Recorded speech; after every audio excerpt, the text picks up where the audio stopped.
Donc, bonjour à tous. Écoutez, tout d'abord, je vais intervenir sur une œuvre en effet d'Esther Chalaf-Gertz qui, traduite en français, s'intitule L'aspect humain des choses. Mais auparavant, je tenais à remercier les 5 organisateurs de ce colloque, Taiba Ouaki, Jonathan, Tichit, Anne-Cécile Calins, Daniel Méo et Julie Noireau, ainsi que Sylvie Pietrzac et Séverine Lecoq qui ont organisé le séjour, le déplacement avec lesquels j'ai été en contact. Donc, le point de départ de mon intervention, en fait, c'est l'exposition au Jeu de Paume en 2010 de Esther Chalaf-Gertz, où je découvre l'installation Menschendinge, l'aspect humain des choses, qui est donc une reprise de l'installation originale qui se trouve in situ dans le camp de Buchenwald.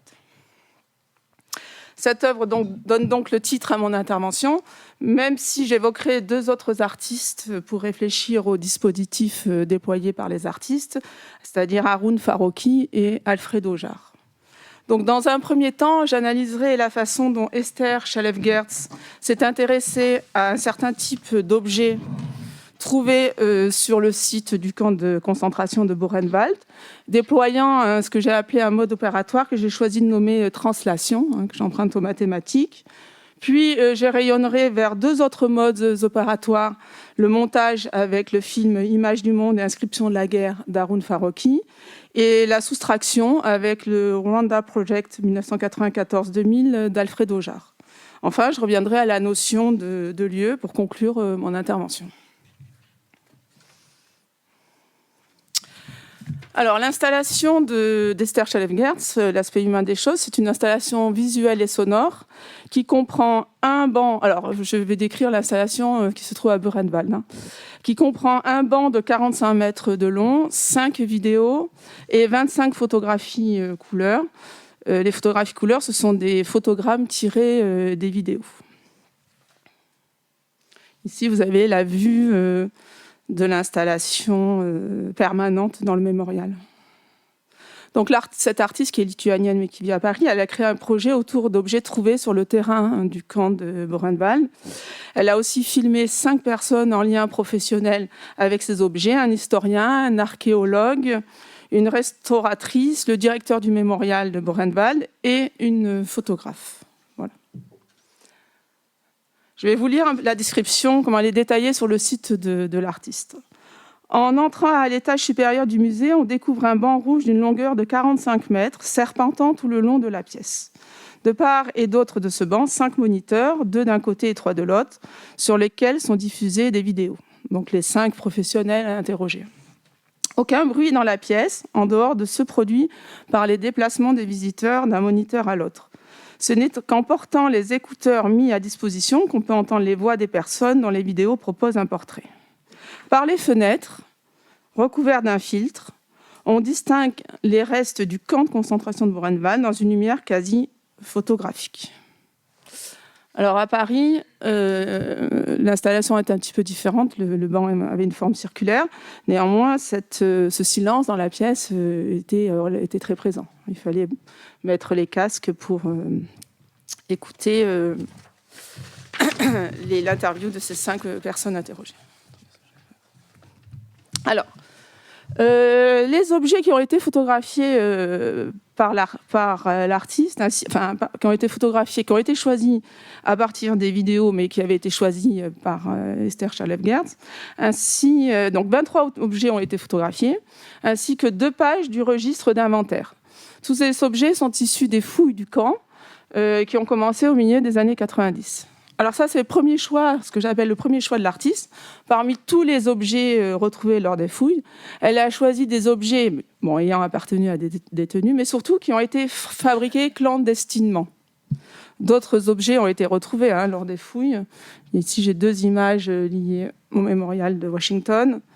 Donc, en particulier, ici, on voit des centaines d'alliances qui ont été retrouvées, mais Esther Chalaf-Gertz a choisi de travailler à partir d'objets fabriqués par les détenus.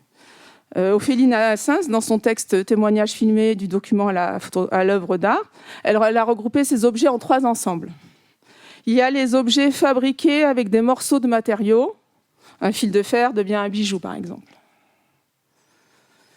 Ici, on a un miroir, une brosse à dents qui a été fabriquée à partir d'un manche en métal, une broche qui a été étoffée, et donc la fameuse bague qui a été fabriquée à partir d'un fil de fer.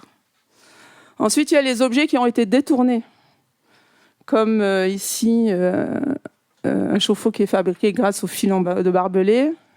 Ici, c'était une gamelle qui a été ouverte pour devenir un fer à repasser. Ici, c'était les règles utilisées dans les ateliers, étaient transformées en peigne. Et ici, vous avez la cuillère couteau. Troisième objet, enfin groupe d'objets, c'est des objets dits gravés, avec des signatures ou des indications, pas le mien, pas le tien. Ou ici, on a un bol avec des symboles. Donc le fer à cheval, et c'est Rancière qui en parle dans son texte, hein, très bien. Un fer à cheval qui indique la chance, un cœur percé, l'amour, et une encre, la liberté. Voilà. Second choix d'Esther Schelef-Gertz quand elle réfléchit. Donc, c'est une commande, j'ai oublié de le dire, c'est une commande. Elle a travaillé sur ce projet entre 2004 et 2006. L'installation est terminée en 2006, pendant 2 ans. Donc, elle a réfléchi comment elle allait, qu'est-ce qu'elle allait installer. Le deuxième choix très important d'Esther Schelef-Gertz, c'est qu'elle a décidé de ne pas montrer ces objets physiquement. Elle aurait pu demander à faire construire une vitrine et ils auraient pu être exposés tels quels dans le mémorial, mais de travailler à partir de leur représentation, laquelle se déploie sur 2 niveaux. On a la représentation photographique, sous la forme en plus de diptyques, donc les objets en plus sont dédoublés, et à travers le récit de professionnels qui sont interrogés. Et là, ce sont des professionnels contemporains, ils parlent aujourd'hui, enfin ils parlent en 2004-2006, hein, mais après ils parlent de notre période contemporaine, elles n'interrogent pas des témoins du camp, etc. Donc elles se déplacent vraiment en 2004 et en 2006 avec ces objets.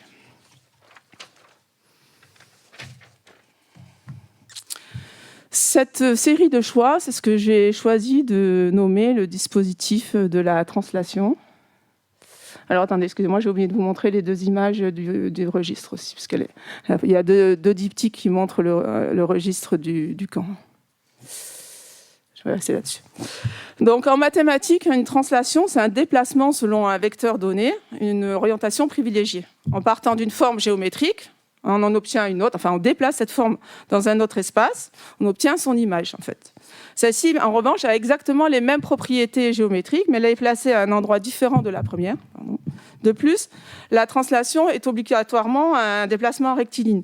Par exemple, si je suis sur le plan de la table, prenons un exemple concret, et que je déplace des objets, je les déplace sur une autre table, je vais les translater tous, mais avec la même orientation, ils vont garder la même distance, le même rapport les uns aux autres. Une translation, c'est donc une isométrie, laissant invariantes les distances. Par exemple, les mathématiciens travaillent sur le flux des voitures sur l'autoroute. C'est une translation. Ils travaillent aussi sur une pollution. Comment se déplace une pollution le long d'une rivière. La pollution reste la même et va se déplacer le long de la rivière. Donc, en mathématiques, c'est très, très étudié. La translation est très appliquée à notre monde d'aujourd'hui. Donc, plus important, dans la translation, les objets, c'est-à-dire en mathématiques les formes géométriques, conservent leur nature. Par ailleurs, c'est un processus itératif, c'est-à-dire on peut translater plusieurs fois la même forme géométrique, les mêmes objets, leur nature ne sera jamais atteinte. Parce qu'il existe d'autres transformations en mathématiques, mais qui, elles, changent la nature de l'objet. Par exemple, la dilatation, la réduction. Et là, on n'est plus dans des isométries. L'objet a changé de nature. Si je reviens à l'installation d'Esther Schelef-Gertz, la translation lui permet de déployer un récit sur ces objets sans atteindre leur nature. Comment ? Les objets ont été déplacés dans un espace de représentation. Par ses choix, Esther Schelef-Gertz les a comme dupliqués, et c'est leur double, leur représentation que nous regardons. De ce fait, elle préserve ces objets. Par son dispositif visuel et sonore, elle nous indique que oui, elle s'est approchée d'eux. Oui, ils ont même été touchés parce que sur les vidéos, les historiens de ça, pendant qu'ils parlent des objets, parfois ils les touchent, ils les montrent. Ils sont manipulés donc par ces 5 personnes. Mais ils ne sont pas là eux-mêmes. Ils sont là dans leur forme dupliquée. Elle s'est donc approchée de ces objets, elle les a regardés, elle s'est appuyée sur eux, mais sans jamais se les approprier. Par la translation, elle n'a pas touché à la nature des objets. Par exemple, elle n'en a pas fait une relique, ce qui aurait pu se passer si elle les avait mis sous une vitrine sur place. L'objet n'a pas été surinvesti d'une charge émotionnelle qui aurait modifié sa nature. Car, il faut le rappeler, à l'origine, ces objets ont été fabriqués par des détenus pour être utilisés dans leur quotidien, dans leur vie au camp. Ces objets attestent de leur résistance, mais par son procédé de translation, ils restent définitivement à jamais leurs objets. Elle n'a pas touché à quelque chose qui leur est propre. Ainsi, Esther Chalab-Gertz, par son dispositif sonore et visuel, fait réapparaître la vie de ces détenus, leur part vitale, l'aspect humain des choses, mais ce ne sont plus que des objets, ce sont des objets qui portent toute cette humanité. Alors, elle n'est pas, bien sûr, la seule. Beaucoup d'artistes ont réfléchi aux dispositifs qu'ils pouvaient utiliser quand il s'agit de s'inscrire dans une écriture de l'histoire, en particulier quand c'est une histoire qui est liée au génocide, donc à des événements extrêmes. Comment s'y prendre, qu'est-ce qu'on va proposer? C'est ainsi que, par exemple, Haroun Farroukhi, avec Images du monde et Inscription de la guerre, déploie un dispositif que j'ai nommé le montage, où j'évoquerai aussi Alfredo Jarre et la soustraction. Alors, avec Images du monde et Inscription de la guerre, Haroun Farroukhi, c'est un film de 1989, Haroun Farroukhi, il utilise le montage pour questionner la façon dont nous regardons les images, comment elles sont fabriquées, mais surtout comment on les regarde. Le montage, donc c'est l'organisation de différents plans d'un film selon un ordre et une durée précise, un ordre précis, je veux dire. Ici, Farroukhi montre des extraits de films ou de photographies qu'il n'a pas toujours réalisé lui-même et qui appartiennent en plus à différentes époques et en plus qui sont de nature très différente. Alors parfois, c'est des films documentaires d'époque. Parfois, on voit des personnes regarder des images avec une loupe et étudier la photographie. Parfois, on voit les mains d'Haroun Farroukhi en train de feuilleter un album, etc. Enfin, en plus, on a ici un mélange d'époque et de nature. Donc, on part vraiment dans plein d'images différentes. En plus, le film est accompagné d'un commentaire assez distancié. On va l'écouter, une voix neutre, qui semble comme dérouler un commentaire, donc qui nous met légèrement à distance. Le film est donc... Farroukhi l'a conçu comme un essai, puisqu'il interroge donc la fabrique des images, et en particulier la façon dont on les regarde. Et on va dire que l'image centrale, qui est en fait la clé de lecture de ce film, ce qui nous permet d'entrer et de comprendre vraiment le dispositif de Farroukhi, c'est une image une vue aérienne du camp d'Auschwitz, une image du 4 avril 1944, prise par un avion de reconnaissance américain. Voilà, je vais essayer de... J'ai pris juste un petit extrait. On peut entendre. About 30 days in the year. On the 4th of April 1944, the sky was cloudless. Preceding rain showers had precipitated the dust in the air. American aircraft had taken off in Foggia, Italy, and flown towards targets in Silesia, factories for synthetic petrol and rubber, known as Buna. On the flight over the IG Farben Company factory, still under construction, a pilot clicked his camera shutter and took photographs of the Auschwitz concentration camp. First picture of Auschwitz, taken at 7,000 meters altitude. Clear skies on about 30...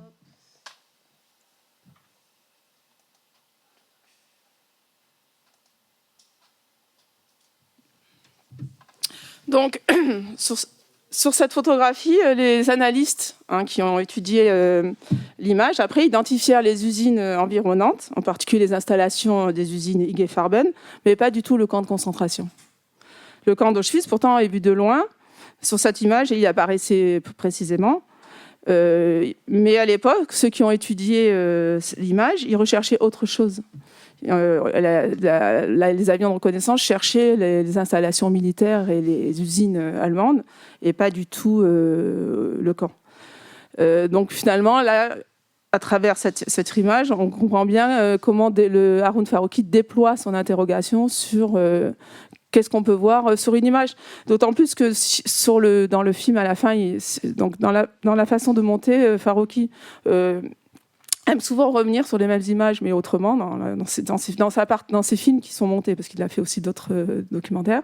Ici, l'image, elle revient à la fin du film, elle est réétudiée, et on voit même précisément une file d'individus qui font la queue. Donc on reconnaît parfaitement des humains, on reconnaît bien sûr tous les bâtiments, on reconnaît le bâtiment où étaient gazer les gens, etc. Donc en fait, tout apparaissait déjà. Et d'ailleurs, dans le film, on se pose la question si le camp avait été bombardé à ce moment-là par les Américains, qu'est-ce qui se serait passé, quoi. Donc, Image du monde et Inscription de la guerre, qui comporte beaucoup d'images, c'est vraiment une mise en abîme. Il fait tout un travail sur entrevoir et être vu. Il y mêle des images donc très différentes, comme la photographie d'une femme juive sur le quai d'Auschwitz, prise par un SS et qui semble jeter un regard vers l'appareil, vers celui qui la photographie. Ou alors, puisque tout le montage nous fait réfléchir à qu'est-ce que c'est voir et qu'est-ce que c'est être vu, ou les photographies de femmes algériennes, photographiées pour la première fois sans voile par les autorités françaises. Donc ça, c'était l'image de tout à l'heure. C'est la série de Marc Garanger, une série Femmes algériennes de 1960, qui apparaît aussi dans le film de Farroukhi. C'est une série qui est disponible donc, dans une galerie aujourd'hui, la galerie Binôme à Paris. Donc, je veux dire, on peut acheter les tirages. Voilà. Donc, dans ce film de Farroukhi, le commentaire distancié, cette voix de femme, on l'entend bien avant, et le montage d'images de films apportent de la mesure. Il court-circuite tout excès, tout en phase. Exactement, c'est la même posture qu'Esther Chalef-Gertz. Ou pour reprendre Dominique Baquet, critiquant l'esthétique déplacée de la souffrance par Salgado, le montage évite toute machinerie compassionnelle. Troisième dispositif employé par les artistes quand ils veulent s'inscrire dans l'histoire, c'est celui utilisé par Alfredo Jarre dans son projet Rwanda Project 1994-2000. Donc le projet comporte énormément de séries, de sous-séries, parce que ça l'a occupé 6 ans. Je vais vous montrer deux séries extraites de cet ensemble. Il a fait donc une série à partir des couvertures de l'hebdomadaire Newsweek, réalisée entre le 6 avril 1994 et le 1er août 1994. Tout ça, on pouvait le voir à Arles en 2013. Il y avait une grande installation d'Alfredo Jarre. La première date correspond au début du massacre des Tutsis par les Hutus.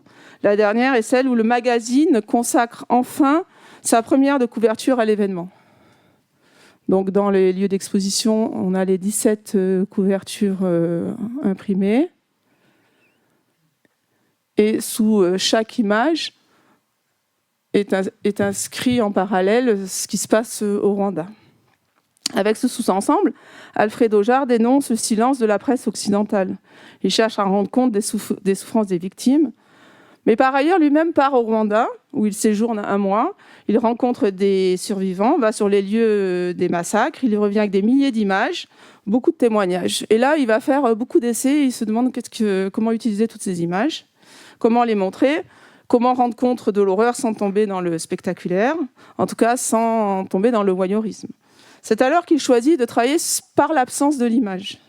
Ces images sont enfermées, toutes les images qu'il a prises sont enfermées dans des boîtes noires. Le contenu de l'image, c'est un texte dactylographié en blanc qui se trouve sur la boîte et qui décrit l'image et les faits qui se sont déroulés sur place. C'est le projet Real Picture de 1995. Le spectateur ne voit donc aucune image. D'une certaine façon, Alfredo Jarre, il a créé une sorte de site presque archéologique avec cette installation. L'archéologue pourrait ouvrir les boîtes pour en décrire le contenu et en faire l'inventaire, explorer le sol et essayer de comprendre ce qui s'est passé sur place. Alors, le dispositif, bien sûr, est plus spectaculaire que ceux employés par Esther Chalef-Gertz et Farroukhi, qui conservent une forme plus distante. Mais ici, le spectaculaire s'accorde avec l'espace dans lequel on est en tant que spectateur, pour nous saisir. Il est renforcé par l'obscurité dans laquelle on voit mal, qui est inconfortable. On doit faire un effort. Donc, quoi qu'il en soit, les 3 dispositifs que je vous ai présentés ont pour fil conducteur de nous éviter de devenir des voyeurs.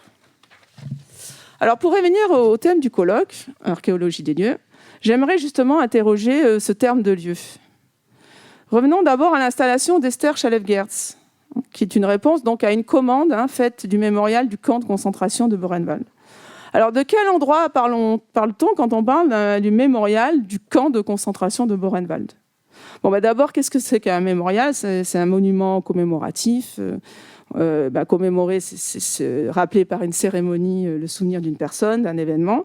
C'est-à-dire qu'on va donner une forme extérieure, par des gestes, un décor, des tenues, pour se souvenir d'un événement, par exemple. Mais concernant Buchenwald, qu'est-ce qu'on veut commémorer, en fait, avec Buchenwald ? Parce que Buchenwald, c'est un camp de concentration qui a été créé par les nazis en juillet 1937 sur la colline d'Ettersberg, près de Weimar, en Allemagne. 56 000 hommes environ, ils sont morts. Alors, de quel endroit on parle finalement quand on parle du camp de concentration de Buchenwald ? Un camp de concentration, c'était donc un lieu d'enfermement, un lieu de travail forcé, un lieu où les conditions de vie étaient très difficiles et qui pouvaient entraîner la mort. Alors, ces camps avaient été mis en place historiquement pour rééduquer par le travail les réfractaires à l'idéologie nazie. Et dans les faits, en fait, ce sont des lieux de répression et qui étaient pourvoyeurs donc d'une main-d'œuvre gratuite. Buchenwald était en lien avec les usines à proximité, par exemple l'usine d'armement de DAV et détenus et exploités par les nazis. Et puis les détenus travaillaient aussi dans les ateliers et dans la carrière de pierre du camp. Et par ailleurs, des expériences médicales y furent menées à partir de 1941. Alors, quel est cet endroit et quelle est sa nature ? Dans L'homme spatial, Michel Lusseau, le géographe français, Michel Lusseau, il définit trois types d'espaces, 3 espèces d'espaces, 3 types idéaux, qu'il appelle le lieu, l'air et le réseau. Et il pense qu'à partir de ces 3 types idéaux, il peut définir tous les espaces. Ce trio me paraît de nature à penser classer de façon efficace la diversité des agencements spatiaux. Voilà. Alors le premier, le lieu, c'est la plus petite unité spatiale définie par Lusseau. Plus petite parce qu'elle constitue l'espace de base de la vie sociale, complexe parce que la complexité de la société s'y retrouve et parce qu'elle résulte déjà d'une combinatoire de principes spatiaux élémentaires. 3 caractères définissent donc le lieu, ses limites, sa nature indivise et sa dimension sociale. Lusseau donne comme exemple une place. Une place dans une ville est un bon exemple de lieu. Par exemple, il donne l'exemple d'une place urbaine organisée autour d'une fontaine comme lieu et sur laquelle stationnerait un groupe de SDF. Ce groupe est intégré au lieu, il participe à son agencement au même titre que les autres individus qui investissent la place. Le deuxième espace défini par Lusseau, c'est l'air. Là, il donne comme exemple un pays.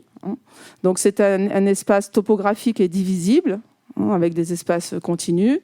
Bien sûr, l'air est plus grand que le lieu. Et les espaces peuvent être hétérogènes. Mais elle a aussi ses limites. Donc, un pays est vraiment un modèle d'air. Et le troisième type d'espace qu'il définit, c'est le réseau.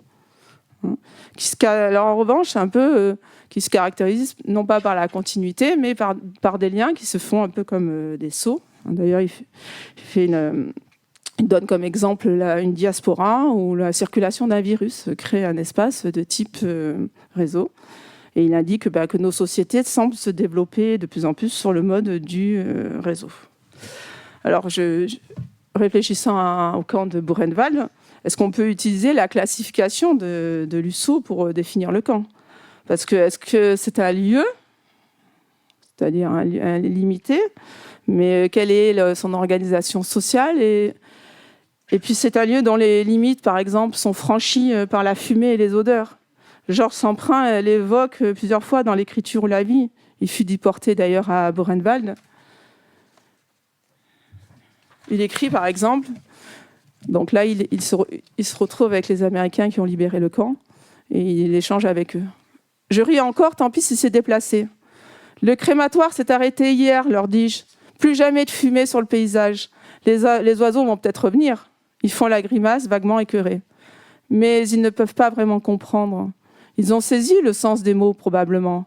Fumer, on sait ce que c'est, on croit savoir. Dans toutes les mémoires d'hommes, il y a des cheminées qui fument. Rural à l'occasion, domestique, fumée des lieux lards. Cette fumée-ci, pourtant, ils ne savent pas et ils ne sauront jamais vraiment. Ni ceux-ci, ce jour-là, ni les autres depuis. Ils ne sauront jamais, ils ne peuvent pas imaginer, quelles que soient leurs bonnes intentions. Fumée toujours présente en panache ou volute sur la cheminée trapue du crématoire de Buchenwald, aux abords de la baraque administrative du service du travail, l'Arbeit statistique, où j'ai travaillé cette dernière année. Il me suffisait d'un peu pencher la tête, sans quitter mon poste de travail en fichier central, de regarder par l'une des fenêtres donnant sur la forêt. Le crématoire était là, massif, entouré d'une haute palissade couronnée de fumée. On comprend bien ici, en lisant Georges Semprin, qu'un camp de concentration échappe à toute classification. Nous ne pouvons pas savoir, il n'est pas possible de catégoriser le camp. On ne peut pas se projeter dans ce lieu. Alors finalement, comment être juste ? Comment être juste ? C'est la question que, je pense, Esther Chalef-Guert s'est posée quand elle a réfléchi en 2004 à son installation. Comment être au plus près de son sujet, c'est-à-dire comment trouver la forme qui convient pour être en adéquation avec son sujet. Par exemple, comment rendre légitime son interrogation en tant qu'artiste contemporain lorsqu'on se tourne vers les lieux d'extermination des Juifs. Comment regarder ces lieux ? Quelle image produire ? Et lorsqu'on s'interroge sur un génocide comme celui du Rwanda, quel dispositif artistique déployer pour renouveler une écriture de l'histoire ? Autrement dit, quelle procédure mettre en place pour qu'un projet artistique devienne une formidable machine à penser, pour reprendre Thierry Garel, cité par Dominique Baquet, et non uniquement une machine à regarder. Pour être juste, pour ne pas juste regarder des objets et nous rendre voyeurs, Chalef-Guert a déployé le mode opératoire que j'ai nommé translation, au sens d'un déplacement de l'objet vers le récit de l'objet. C'est cette translation qui porte la posture éthique de l'artiste. Jean-Christophe Bailly, dans son texte, dans le catalogue de l'exposition Retour sur l'abîme, l'art à l'épreuve du génocide, une exposition qui s'était tenue à Belfort en 2015, écrit « Extrêmement étroite est la voie pour les paroles et les actions. Les chemins qui reconduisent à l'enfer et qui le voudraient sont eux aussi pavés de bonnes intentions. Mais cette impuissance, même si on l'éprouve continuellement, même si elle est le seuil par lequel il faut passer pour parvenir à sa destruction, ne donne pas de lettre de noblesse à l'indicible. Car si tout n'a pas été dit, tout peut l'être, encore et encore. Il le faut. Et c'est ce qui vient ici, naturellement. Ce n'est pas l'invention, mais la répétition. C'est ce qui emboîte le pas et reprend les récits et les témoignages, nombreux et rares à la fois, de ceux qui ont traversé de l'intérieur le champ des tortures physiques et morales, d'où par miracle, ils ont réchappé. La Shoah, on ne peut pas en parler au sens qu'on ne peut pas dire l'indicible, mais on ne peut pas se taire non plus, nous l'écrit Jean-Christophe Bailly.